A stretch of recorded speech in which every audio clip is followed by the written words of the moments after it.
I'm still traveling, and sort of Brawl news. So starting things off with a really interesting conversation that I stumbled across today that I'm assuming a lot of you guys would find really interesting as well and might not see otherwise. Taking a look at a tweet from Frank here, one of my favorite things about Frank's Twitter is he really goes in depth sometimes with Brawl Stars statistics, which is incredibly interesting, but we have him tweeting out here 3 hours ago, average match duration for Hunters is about 90 seconds, which is pretty neatly situated between all other modes, including Showdown. The current limit of takedown 6 seems to be good. Outside of quests, people play as much Hunters as they played Showdown, which is nuts, guys. Throughout the history of Brawl Stars, Showdown has been the most popular game mode by far. But then we have this user chiming in, sparking a really interesting response from Frank afterwards. Inferno Listico says, would it be rude to ask how other recent temporary modes, duels, wipeout, payload, bot drop performed across time, and whether you'd be open to improving some of these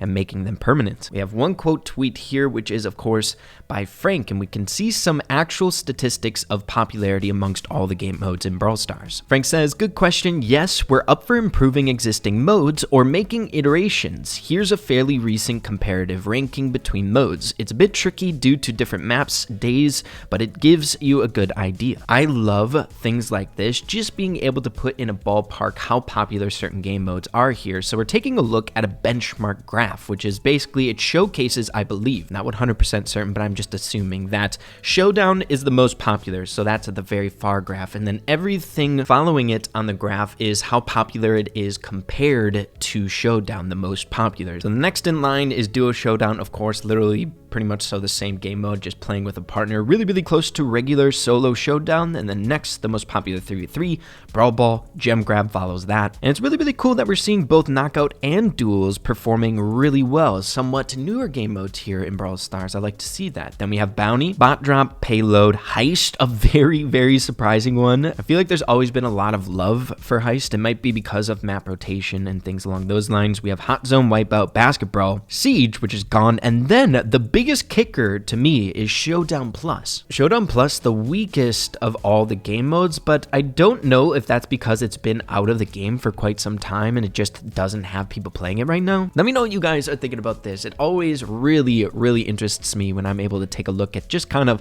how things are operating in Brawl Stars. So thanks to Frank for sharing these types of things with the community. Once again, the Brawl Stars dev team really good at interacting as well as listening to the community. Next up, transitioning to the official Brawl Stars Twitter page with some actual pretty dang big news. Guys, I don't think I've ever seen a quicker balance change in my life to a particular new brawler coming to Brawl Stars. We have a tweet 1 hour ago. Your boy's on the news today while traveling.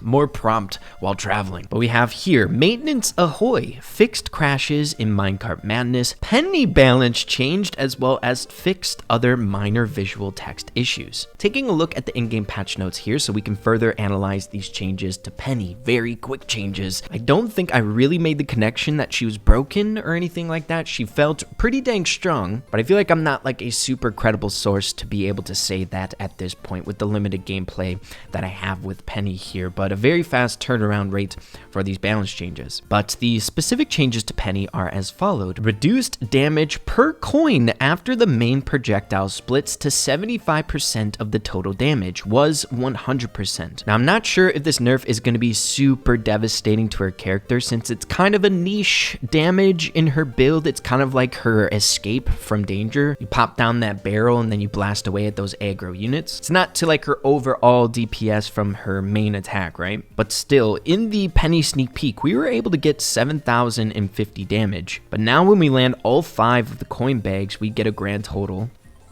of 5,285 damage. It's still a lot of damage. You're going to be able to blast away a ton of people who are a little bit too close to you, right? But quite a substantial nerf, and I'm a little bit disappointed that I'm not able to test out maybe max damage. I think it's going to be a bit more difficult for her. She probably still can get really high though. But here's a look if just 1 coin lands on a character. We have 1,057 damage from her original base damage when maxed out 1,410. But continuing on to her other nerf, reduced turret attack speed by 1 second, 2.5 to 3.5 seconds, which is actually Quite a big nerf to her super. I feel like if you're going to nerf Penny's super, this is the best way, in my opinion, to do it, because it doesn't take away from the actual damage if you get lucky and land a mortar. But I kind of like the direction that the Brawl Stars dev team is going with Penny, where her base model is more of the impact thing with her build, where beforehand, I feel like the main purpose of Penny,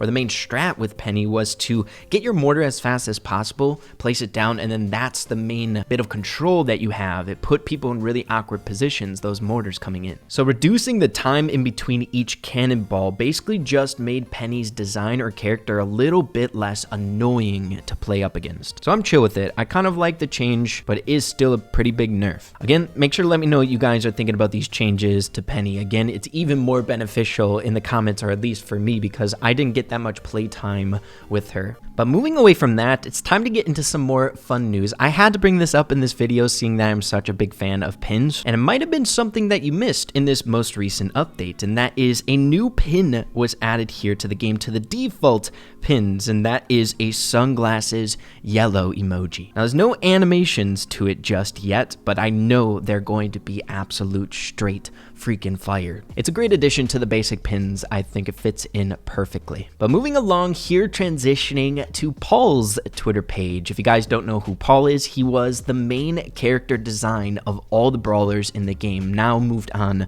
from Supercell. But he's still very, very connected to Supercell, which it's really nice to see him tweet about stuff that he's done in the past for the game. But he came up with this tweet one day ago that's actually super dang exciting, that I haven't been able to get into the meat and potatoes of just yet to see if there's any lore and stuff like that. But he says, okay, so I uploaded a bunch of Brawl concept art, but he posted a plethora of brawler designs, the first brawler designs. This is how it would all start for new brawlers coming to the game. He would kind of sketch up these ideas, come up with their attacks, their weapons that they're utilizing, and then the final product. It's really, really cool, the detail that goes into these things. And of course, when it comes to more of the lore driven brawlers, some of their details are really, really interesting. So I'm really looking forward to dig into these things. I have a little list going. I've been seeing a lot of people in the comments asking why wasn't there lore and stuff like that, Star Park related things in this season 13 update, and there was actually quite a bit of stuff that I want to talk about. Basically a whole rundown of anything that might be noteworthy that came out in season 13, because I do think some lore, some important stuff actually did come out. And that'll be for a later date while I'm not traveling, but this might be a fun little thing for you guys to look at for sure. And then the final thing I want to get into here in today's video, maybe to kind of jump start that discussion we're going to have about interesting stuff that came out here in season 13. We have this tweet coming out from Brawl Stars a few days ago, displaying the map that helped them find the new Penny redesign here that we have currently in this season 13, with a ton of juicy stuff that I can't wait to dig into. Some of the weirder things is like the compass is upside down, right? North is pointing south, east is pointing west, and that jazz. So we have a bunch of different really cool stuff on this map that might be giving us some things that I would like to further analyze with you guys at a later date. Super, super cool. I eat these things up, guys. I'm telling you that much. I eat it up. I love lore and Easter eggs and trying to find stuff. But yeah, everyone, I think that's a good ending point for this video here today. Always a ton of really interesting stuff happening in the Brawl Stars community. Be sure to let me know what you think about all the stuff that we discussed, more specifically the Penny balance changes. I think they were somewhat decent, but again, I didn't have a whole lot of time to play with Penny, so your input would definitely help out a lot, or would be really, really interesting. But yeah, guys, hope you're all doing well out there. I'm only traveling for a few more days, should be back to my normal setup here shortly. But if you guys enjoyed this video, be sure to slap a like on it. Really, really appreciate that. Have an absolutely fantastic rest of your day. Keep having fun, Brawl Stars, and we'll see you guys in the next one. Adios and take care. Much love, guys.